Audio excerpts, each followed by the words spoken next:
আমার দেখেন এই যে কেক ছুঁড়ে মেরেছে, এই যে আমার সারা গায়ে কেক মেরেছে কারা? শিবিরের নেতারা।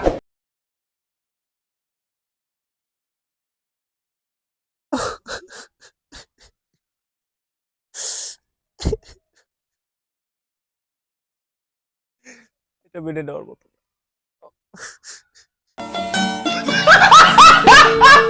শুভ শুভ শুভ দিন, আমার প্রিয় নেত্রী শেখ হাসিনার জন্মদিন। আমি এখানে কেক কাটতে আসছি। হ্যাঁ, আপনি কেক কাটুন। আপনি কেক কাটার মাধ্যমে আপনার জন্মদিন উদযাপন করা শুরু করুন। জলদি কেক কাটুন।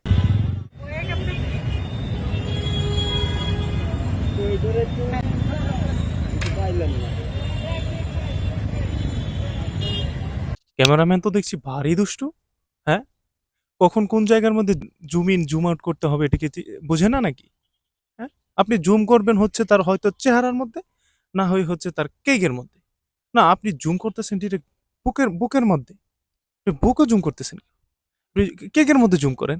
আচ্ছা, আপনারা নিচ্ছেন কেকটাকে? আমি আমি এখন কেক কাটতে চাচ্ছি। হ্যাঁ, আপনি কেক কাটুন। আমি এখানেই কাটবো, এটাই আমার চাওয়া। আমি এখন কেক কাটবো, সবাই আমার সাথে থাকেন, সবাই আমার সাথে থাকেন। আপনারা হচ্ছে আপুমনির সাথে থাকুন। হ্যাঁ, আপনারা একেবারেই সাথে থাকুন যাতে হচ্ছে ওনার কেক কাটতে সুবিধা হয়। ওনার যাতে কোনো প্রকার সমস্যা না হয় সেজন্য আপনারা আপুমনির সাথে থেকে সহযোগিতা করুন। শুভ জন্মদিন বলবো সবাই একসাথে। Happy birthday to you. কেউ বলছেন না কেন? সবাই কিভাবে বলবে? হ্যাঁ, আপনার তো উচিত ছিল এখানে সুন্দর করে গুছিয়ে বলাটা যে তারা আপনি হ্যাপি বার্থডে টু ইউ বললে তার পরবর্তীতে তারা কি বলবে। কিন্তু আপনি তা না করে আপনি কেক কাটা শুরু করে দিয়েছেন। এই জন্যই তো তারা চুপ করে আছে, কথা বলছে না, কিছু বলছেই না। আমি এখানে কেক কাটতে আসছি। আগেই বলেছিলাম যে ক্যামেরাম্যানটা ভারী দুষ্টু ছেলে। হ্যাঁ, সে বারবার জুম ইন জুম আউট কোন জায়গায় করতেছে সে নিজেও বুঝতে পারতেছে না। সে জনগণের দৃষ্টি আকর্ষণ নষ্ট করতেছে। হ্যাঁ, আপনি আপনি জুম করবেন কেকের মধ্যে, আপনি বারবার তার বুকের মধ্যে জুম করেন কেন? হ্যাঁ, আমি নিজেই বলি শুভ শুভ শুভ দিন। তো আপনি কেক কাটতেছেন, আপনার হাত এবং কাঁপতেছে কেন? হ্যাঁ, এরকম থরথর করে হাত কাঁপতেছে কেন? আচ্ছা আপু, আপনার কি কোনো প্রকার সমস্যা হচ্ছে কেক কাটতে? যদি সমস্যা হয় তাহলে সাংবাদিক ভাইদেরকে বলুন যে হ্যাঁ, আমার কেকটা ধরে কেকটা কাটতে একটু অসুবিধা হচ্ছে, আপনারা আমাকে একটু সহযোগিতা করুন। তারা করবে। আপনি কাঁপতেছেন কেন?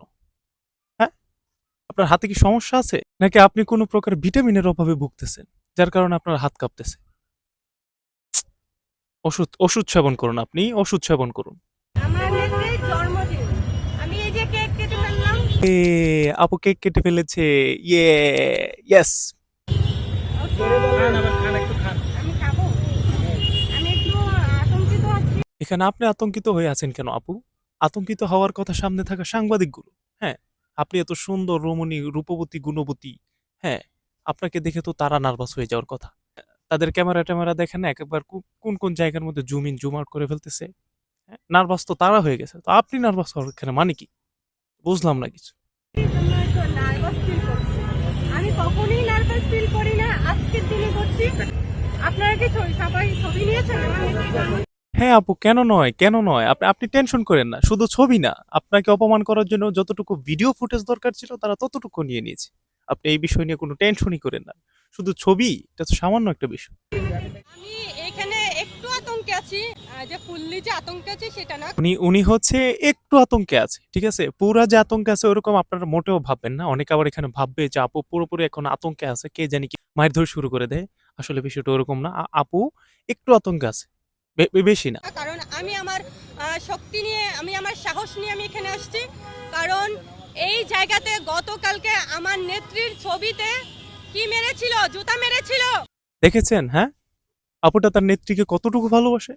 সে গর্বের সহিত বলতেছে গতকালকে তার নেত্রীকে এইখানে তার নেত্রীর ছবির মধ্যে জোতা মারা হয়েছে।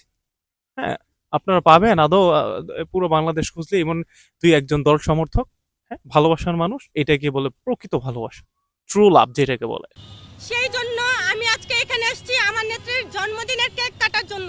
ওনার নেত্রীকে এই জায়গার মধ্যে গতকালকে জোতা মারা হয়েছিল, আর আজকে উনি এখানে এসেছে তার জন্মদিনের কেক কেটে তাকে ভালোবাসা দেওয়ার জন্য। দেখেছেন? হ্যাঁ, এটা হচ্ছে বলতে চাই যে আমার নেত্রী নেত্রীকে আমরা কতটা ভালোবাসি। আমার নেত্রীর জন্মদিন 1 মাস ব্যাপী হবে। আরে আপু 1 মাস কেন, 1 মাস কেন? আপনার নেত্রীর জন্মদিন পুরো বছর জুড়ে হবে। হ্যাঁ, আপনি এটা নিয়ে টেনশন করেন না। আপনি বাড়িতে যে আরামে ঘুমান। ওই যে দেখা যায় না যে মাঝে মধ্যে ওয়াজ মাহফিলের মধ্যে যে 2 দিন ব্যাপী ইসলামী মহাসম্মেলন, 15 দিন ব্যাপী ইসলামী মহাসম্মেলন। তো আপনিও টেনশন করবেন না, আপনার নেত্রীর জন্মদিন হবে পুরোই 1 বছর। 1 বছর যাবৎ জন্মদিন উদযাপন। আপনি একদম টেনশন করবেন না, আপনি বাসায় গিয়ে ঘুমান। তাই আজকেও আমার নেত্রীর জন্মদিনের কেক আমি এখানে কাটতে আসছি। স্বৈরাচার কারা বলে? তোদের কার এত বড় বুকের পাটা? হ্যাঁ, আমার নেত্রীকে স্বৈরাচার বলস? কার কার এত বুকের পাটা? সাহস থাকলে সামনে আয়, আয় সামনে, দেখি তোদেরকে আমি। গতকালকে আমি আসিনি, কারণ গতকালকে আমি আমার বাসায় কেক কেটেছি, সেই জন্য আমি আসিনি। আরে ভাই, এটা কেমন প্রশ্ন করেন আপনি? হ্যাঁ, উনি অবশ্যই বাসায় ছিল, কারণ হচ্ছে যে ওনার নেত্রীর গতকালকে জন্মদিন ছিল, উনি বাসায় কেক কাটছে। অবশ্যই হচ্ছে গিয়ে আগে কেক কাটতে হবে, নেত্রীর জন্য আগে ভালোবাসা দেখাতে হবে, তার তার জন্মদিন আগে, তার কেক কাটতে হবে আগে, পরবর্তীতে হচ্ছে বাকি সব। একদমই ভুল ধারণা আপনাদের যে আমার নেত্রী হত্যা করেছে ছাত্রদেরকে। একদমই ভুল ধারণা। আমার নেত্রী যদি হত্যা করতো তাহলে আমার নেত্রী ফ্রিতে বই দিত না। একদম একদম ঠিক কথা বলছেন আপু, আপনি একদম, আমি আপনার সাথে একমত। হ্যাঁ, উনি যদি হত্যাকারী হতো, উনি যদি স্বৈরাচারী হতো, তাহলে এত এত মানুষের জন্য উনি বই ফ্রি করে দিতেন না, যার কারণে আমরা পড়ালেখা করতে পারছি, আমরা একটু শিক্ষিত হতে পারছি। এটা আমাদের জন্য অনেক কিছু। ধন্যবাদ আপনাকে, আপনি সুন্দর একটা পয়েন্ট তুলে ধরছেন। আমাদের চোখ তো এতদিন অন্ধ ছিল, হ্যাঁ আমরা হচ্ছে অন্ধ হয়ে গিয়েছিলাম। ঠিক আছে, যাক আপনি আমাদের চোখ খুলে দিয়েছেন, আপনাকে অসংখ্য ধন্যবাদ। আমরা তো খেয়ালই করিনি বিষয়টা। হ্যাঁ, একজন মানুষ, যে মানুষটা ফ্রিতে বই দিতে পারে, সে কিভাবে কিভাবে মানুষ হত্যা করতে পারে? এটা জাস্ট কল্পনার বাহিরে। আমার নেত্রী পড়াশোনা করার জন্য এত সুযোগ সুবিধা দিত না, কারণ বলতে হবে আমার নেত্রী একজন ভালো মনের মানুষ। আমার নেত্রী তো পালিয়ে যায়নি, আমি আগেও বলেছি এখনো বলছি, আমার নেত্রীকে ষড়যন্ত্র করে তাড়িয়ে দেওয়া হয়েছে। আরে আর বললেন না আপু, আর বললেন না। মানুষ মানুষ এত খারাপ। হ্যাঁ, কিভাবে তাকে ষড়যন্ত্র করে দেশ থেকে তাড়াই দিছে দেখছেন আপনি? হ্যাঁ, মানুষ বলতেই খারাপ মানুষ। এই বাংলাদেশে একমাত্র ভালো মানুষ হিসেবে বেঁচে আছেন শুধু আপনি আর আমি, আর সবাই খারাপ, সবাই খারাপ। আচ্ছা, আপনি কি এই কেক কেটে কি আপনি কি আবার আলোচনা আসতে চাচ্ছেন কিনা? আরে আজব তো, আপু আলোচনা আসতে যাবে কেন? হ্যাঁ, আপু হচ্ছে সমালোচনা আসতে চায়, এই জন্য উনি কেক কাটতে এখানে আসছে। না হলে টিএসসির মোড়ে মানুষ কেক কাটতে আসে? 5 তারিখেও তো এরকম জুতা পেটানো করা হয়েছে, আপনি 6 তারিখে আসলেন না কেন? আমি 6 তারিখ আমি অনেক কান্না করেছি, আমি অনেক কষ্ট পেয়েছি, আমি মর্মাহত হয়েছি, আমি হসপিটালে ভর্তি ছিলাম। উনি 6 তারিখে এখানে কিভাবে আসবে? হ্যাঁ, কিভাবে আসবে? উনি এই 5 তারিখে যখন ওনার নেত্রী অপমান হয়েছে, তো 6 তারিখে উনি এত পরিমাণ কান্না করছে, এত পরিমাণ কান্না করছে, উফ, যে উনি হসপিটাল ভর্তি হয়ে গেছে কান্না করতে করতে। তো উনি কিভাবে আসবে এখানে? হ্যাঁ, কেক মারছে, এই যে বেদকগুলো কেক মারছে। আরে আপু, এটা তো ভালো কথা যে আপনার নেত্রীর কেক আপনার উপর ছুঁড়ে মারছে। আপনার কাছে, আপনার তো আর কাদা দিয়ে মারে নাই, অন্য কিছু দিয়ে মারে নাই। হ্যাঁ, যে আপনি এত এত উত্তেজিত হবে, আপনার নেত্রীর কেকেই তো আপনাকে দিছে, সমস্যা কোথায় এখানে?